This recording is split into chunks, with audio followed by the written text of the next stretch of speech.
Live from WRAL News Headquarters in Raleigh, your number one source for local news. WRAL News, coverage you can count on. It's going to be a lovely day today with high pressure in control, but this front changes things over the weekend. I'll show you when some showers and storms arrive coming up. The manhunt for the convicted murderer who escaped in Orange County is now in its third day. Hundreds of law enforcement agents are trying to track him down, and they have a warning for anyone out there who is helping him hide. And today, thousands of students and their families will be at NC State as fall move-in begins. The traffic impact you need to know about if you're going to be near the campus today. If you didn't know, the WRAL station is near the NC State campus, so we managed to avoid the traffic jam since we come in so early. One perk of getting up early. Good morning, everyone. It's 6 o'clock. Another perk is getting to be with you. I'm Renee Chu. And I'm Jeff Hogan. Yeah, so we're just sending out that warning. If that's part of your commute, we're warning our colleagues, too, as they come in for meetings this morning at that time. Amy Wilmoth is in for Elizabeth Gardner in the WRAL Severe Weather Center. It should be a nice day for travel or anything you want to do. That's right. Great move-in weather. They don't have to worry about rain. The humidity's down. It's going to be a nice day today. This is a live look at North Hills. Looking pretty quiet here, but we do have some patchy fog across the area. Reduced visibilities right now in Rocky Mount. I haven't seen widespread issues on the cameras in the live cam network, but some patchy fog possible. We're in the mid-60s in the Triangle. Same thing in Rocky Mount. 68 right now in Fayetteville. Walking the dog today, it's going to be pretty nice. This morning, temperatures will be in the 60s through about 7 or 8 o'clock, and then we're in the 70s. We'll climb up to around 87 for the high this afternoon, so pretty close to normal. The normal high is 89. And we continue to monitor Hurricane Ernesto, still a Category 1 hurricane. It won't have direct impacts on North Carolina, but some rough surf and dangerous rip currents this weekend. I'll have more on our weekend forecast coming up. Anthony?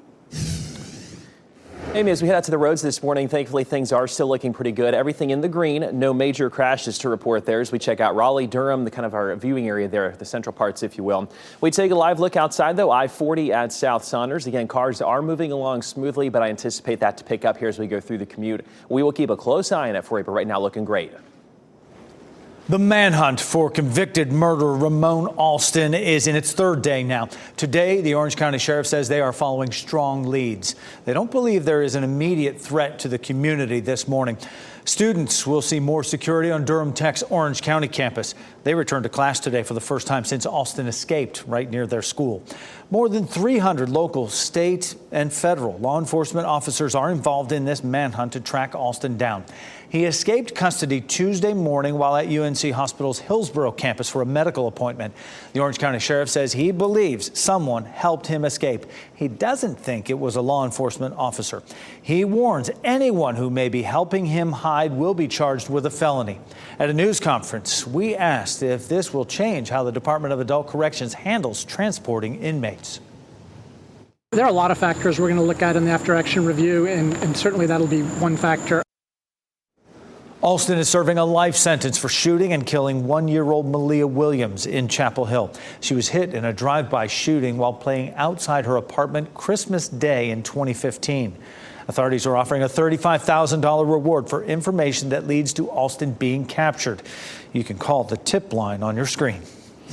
It's going to be a busy day on NC State's campus. College students will begin moving into on-campus housing ahead of the fall semester. WRAL's Kelsey Coffey is live on Western Boulevard this morning. And Kelsey, this could cause some traffic backups around the campus today. Renee, exactly. So if Western Boulevard is a part of your morning commute, you may want to give yourself a little bit of extra time. This area is going to be really congested as students are going to be moving in on campus. And there's a sign there that says that there's going to be no move-in traffic that will be allowed on Dan Allen Drive. So hopefully that can help with some of that congestion. But take a look at this video from move-in last year. Parents sending their students off on a new adventure. The university is preparing for a big change at the end of this school year. NC State Chancellor Randy Woodson is set to retire after 15 years at the university. The search for a new chancellor is already underway. So students will be moving in over the next 3 days. Move-in will start this morning at 8 o'clock, and you should probably experience these traffic impacts until Saturday. Kelsey Coffey, WRAL News, live in Raleigh. Students are moving at other schools in the Triangle as well. Move-in at UNC Chapel Hill started yesterday. Duke's move-in starts on Saturday. And students at North Carolina Central are starting their move-in today. Vice President Kamala Harris is expected to talk about her plan for the economy when she is in Raleigh tomorrow. She's expected to call for a federal ban on corporate price gouging in the food and grocery industries. WRAL's Sean Gallagher will be at Harris's event. He'll bring us live reports on air and online at WRAL.com. Today, former President Donald Trump will deliver a news conference from New Jersey. This comes a day after his campaign made a stop in North Carolina. Trump talked about the economy in Asheville on Wednesday. His stage featured signs showing his policy proposals of no tax on Social Security and no tax on tips. He says he will make addressing the economy one of the first things he does if he is reelected. On my first day back in the Oval Office, I will sign an executive order directing every cabinet secretary and agency head to use every tool and authority at their disposal to defeat inflation and to bring consumer prices rapidly down. We'll do it very rapidly. Democratic leaders who spoke with WRAL say Trump's plans will only help the rich, not the working class. The start of fall classes has been pushed back at St. Augustine's University. According to the school's website, the fall semester will start September 3rd. That's 2 weeks later than its initial planned starting date of August 19th. The interim president told WRAL the university needs more time for maintenance on dorms and classrooms. This morning, Hurricane Ernesto is strengthening as it makes its way toward Bermuda. It could be a major hurricane by the time it arrives there this weekend. About half the homes and businesses in Puerto Rico are without power after heavy rain and strong winds from that storm. Widespread outages were expected. The island's fragile electric grid has not been permanently rebuilt since Hurricane Maria destroyed it in 2017. People there are also dealing with widespread flooding after the storm. No deaths have been reported. Good morning, Chris Lovingood here in the WRAL Live Center. A very big update for those of you who are on Medicare this morning. We have learned that the Biden administration has cut a deal with major drug manufacturers in order to save Americans a lot of money. We're talking drugs that cost about $50 billion annually across America. The specific ones we're talking about are blood thinners Xarelto, Eliquis, the diabetes drugs Jardiance and Januvia, making sure I'm saying those just right there. Again, collectively $50 billion these cost Americans every single year. Medicare provides health coverage for more than 67 million older and disabled Americans. So when you hear about this kind of deal being cut, this could mean significant savings for many, many Americans. Thanks, Chris. We are months away from new leadership overseeing your child's public education. You may have concerns about how this could affect your children, and we want to hear from you. Use the QR code there on your screen for a link to a new WRAL survey.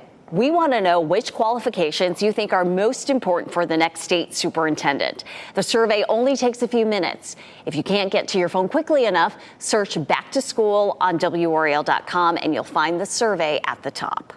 The U.S., Egypt, and Qatar will present a plan for a ceasefire hostage deal between Israel and Hamas during a high-stakes meeting today. This comes as the fear of a regional war in the Middle East grows. Israel is sending a delegation to the talks, but Hamas has said it will not participate. However, they say they are willing to speak to mediators afterwards if there's any serious response from Israel. Officials say today's proposal is the final one. Exact details of that proposal have not been made public. This Wilson County middle school was badly damaged during a tornado 1 week ago, Tropical Storm Debbie. It is going to reopen on time for the upcoming school year. Amazing here. School board members voted unanimously during a special meeting yesterday to approve a disaster fund for restoration at Springfield Middle School. That restoration will cost about $2 million. The superintendent also laid out plans to start school inside the building when students return in 2 weeks. New data shows COVID-19 is rapidly spreading in North Carolina once again. Wastewater data across the state shows the presence of COVID particles is the second highest it's been all year. Doctors say it's likely due to summertime travel and easier to spread variants. But while the virus is spreading at a faster rate, symptoms are not leading to as many hospitalizations. This year's updated COVID vaccines are expected to roll out next month. 6:09 now, a man arrested in Roxborough on charges of human trafficking is also accused of identity theft. Coming up, we hear from a woman who says her identity is among those that were stolen. And students across the U.S. are skipping school. How school districts here in North Carolina are working to get kids back in the classroom. And we have nice weather in the forecast today. The tower lit in blue for clear skies, but we do have some rain on the way for the weekend. I'll show you the hour-by-hour rain timeline for Saturday and Sunday coming up. As you get into your car, tune to WRAL News Plus on your radio. In Raleigh on 99.3 FM. In Durham, 96.5 FM. And everywhere on 101.5 HD3.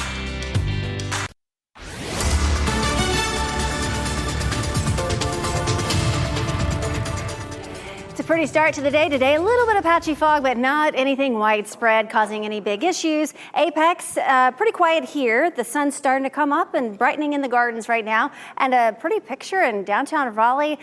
Sunny sky as the sun starts to rise. Looks like there's a little bit of patchy fog there at Dix Park. We have a little bit of fog in Rocky Mount, visibility down to a quarter of a mile there with a temperature of 64.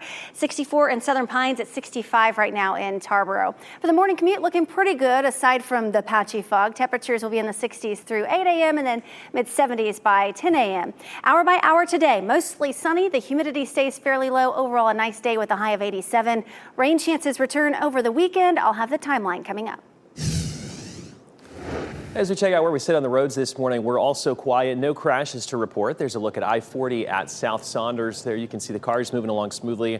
Roads are dry. They're not going to run into any issues with that. We take a look across the city of Raleigh here. The delays showing up. In fact, there is a crash that just popped up. I'll get you an update on that in about 10 minutes. Otherwise, though, those sensors are in the green. We're not seeing any major backups, and we'll continue to watch it through the morning. A man is behind bars now accused of human trafficking to take people's identities and money in Roxborough. Only on WRAL, we are hearing from a woman who says her identity was stolen. Alfredo Davis is accused of forcing a woman to take money from a bank under fake names. He and his victim were detained after police say the 65-year-old woman tried cashing a fraudulent check. Police tracked them down and found nearly 40 fake IDs and credit cards, thousands of dollars in cash, fake checks, and several phones. A woman who reached out to WRAL said her information was used at 3 different Truist banks and money was taken from her savings account. I don't know how they tricked the teller into giving them X amount of money, but it was significant. And I just felt extremely violated by that. I imagine you would, yeah. A search warrant shows the woman who was with Davis told police she got into a car with him but didn't want to. She said she owed money to, quote, the guys. Davis is charged with human trafficking, identity theft, and trafficking identities.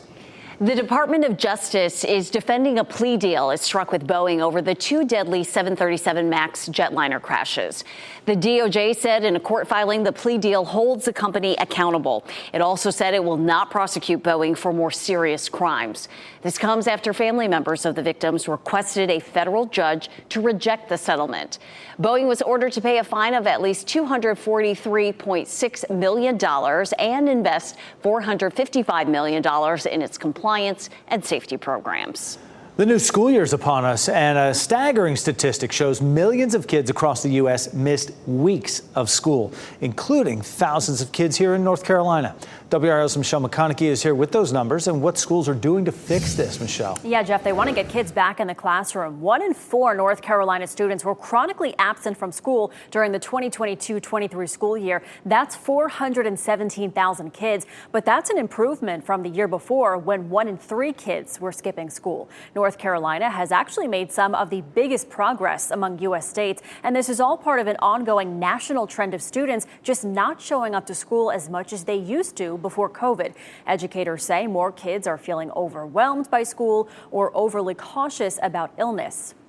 North Carolina school systems are doing things like limiting the number of times a parent can excuse their child's absence or weekend detention, while others are offering attendance rewards and creating more events for families to re-engage with school. Experts say giving kids something to look forward to is key.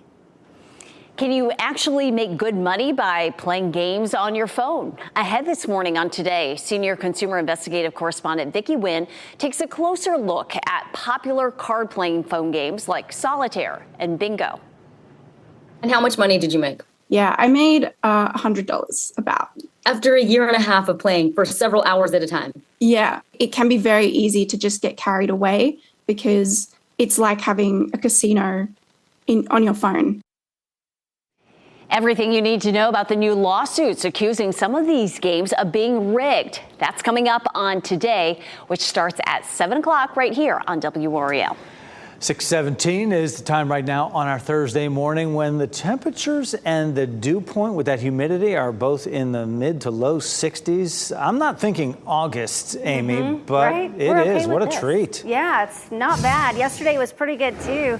We have some similar numbers this morning. 66 in Raleigh right now, the dew point at 64, and that's why it feels so comfortable, and that's what we had yesterday. Just a lovely start to the day today. This is a live look at downtown Raleigh. We have had a little bit of patchy fog, but nothing widespread, but don't be surprised if you run into some of that in the next couple of hours. The humidity stays pretty tolerable today and for most of tomorrow as well, but over the weekend, we are back to the tropical feel.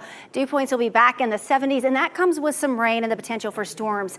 More on that in a moment. If you're headed out to exercise today, the low humidity just makes it so nice, so it doesn't have to be a gym day, especially this morning and later on this afternoon. It is going to be warm today, 87 for the high. The normal this time of year is 89. So still pretty close to normal, but with that low humidity, that's why it's such a treat this time of year. Our rain chances are going up over the weekend. Saturday, late Saturday, it's about a 30% chance of a stray shower or storm.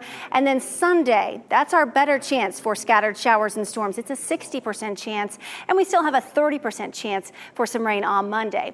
Late Saturday, especially Saturday night, that's when we have the potential for some stronger storms. We have a level 1 risk for the area shaded in green. The biggest risk would be some strong winds, and this would be on an isolated basis. We'll figure out if we have a risk for Sunday starting tomorrow. We don't have that just yet, but we might see some severe storms on Sunday. Hour by hour Saturday, the first half of the day is dry, and really through the evening, it's not until after sunset that we start to see some isolated showers and storms, and maybe an isolated severe storm or two will be possible. Sunday, we might have a few storms in the morning, and then we get a little bit of a break before rain chances start to ramp back up in the afternoon and evening. And again, we might have some severe storms on Sunday. We'll have more details on that starting tomorrow. We continue to monitor Hurricane Ernesto. It's a Category 1 hurricane, and it stays away from North Carolina. Bermuda's going to get pretty hard hit by this storm system over the weekend, but it gets close enough to North Carolina that we're going to have some dangerous rip currents and some rough surf. So just keep that in mind if you're headed to the beaches this weekend. For us, we have some really nice weather for the next few days. It starts to get unsettled late Saturday into Sunday, a few storms Monday, but look at Tuesday and Wednesday. High temperatures will be in the low 80s with low humidity. Not bad at all. Anthony? Those are going to feel like some nice days there next week, Amy. We head out to the roads this morning. We do have one crash that did pop up to tell you about. I-40 westbound at Airport Boulevard is where we're seeing this one. There's no major backups, though, showing up with our sensors. They are all still in the green, but if you're headed in this direction, just keep that in mind. I-40 delays, though, you see all of those are in the green. We're not seeing any major backups, and that was the only crash that we are tracking this morning. Flights were temporarily halted at RDU after a National Guard helicopter was forced to make an emergency landing. What investigators are working to determine after smoke was reported in the cockpit. Plus, she set fire to the rain, and she's got no issues singing in it either. See Adele show the rain who's boss during her concert in Germany. That's ahead in What's Trending. Tonight on WRAL, we have a story many parents will want to hear. WRAL's Dan Haggerty goes in depth to answer your questions about cell phones in schools. Schools in our area want to know what to do about these. Students can get distracted, bully each other, even cheat on tests. Who should fix that? Teachers, school districts, lawmakers, tech companies. Tonight on WRAL News at 6 and 7, we go in depth on the bans, plans, lawsuits, and science concerning our kids, their phones, and the classroom. This What's Trending report, sponsored by Rug & Home. Today in What's Trending, Adele is known for her song, Set Fire to the Rain. And now she's showing the rain who's boss. Some bad weather did not slow down her performance in Germany. Look at this. Fans sent in videos from the concert at the stadium last night in Munich. Torrential rains didn't stop her at all, much to the delight of those fans. It's pouring. Yeah, and she powered through. And as she's singing all those songs at one point in the concert, she says, okay, if it stops raining, when I do set fire to the rain, I'm going to be furious. But the rain kept on coming, and the audience loved it. She got her wish. We're getting our first glimpse at how WNBA rookie sensations Caitlin Clark and Angel Reese will look in video game form. These teaser images released by NBA 2K25 show the stars in the game. It will come out September 6th. That's a game face right there from both of them. I think, obviously the video game is capitalizing on these two young superstars in their rookie years, just the popularity that they've had. It seems like we hadn't talked to them about them in a while because they've been on break with the Olympics and all that. So they get back to play this week. We'll see them. Smart strategy there. Well, today the 2024 Jazz in the Square Music Series kicks off after being postponed because of Tropical Storm Debbie. Tonight from 6 to 9 p.m. you can hear music from Sidecar Social Club and buy food and drink from local vendors and food trucks. This event will run every Thursday evening at Moore Square through the end of September. Students at NC State are getting ready for the start of the fall semester. How today's move-in could affect your commute in Raleigh. And some nice weather to move into the dorms. We have low humidity. It stays dry today. Nice weather really into the first half of the weekend, but then it turns unsettled by Sunday. I'll have the timeline for the weekend storms coming up. In-person classes at Durham Tech in Orange County will resume today for the first time since a convicted murderer escaped nearby. How the campus is making students feel safe as the search for Ramon Alston enters its third day.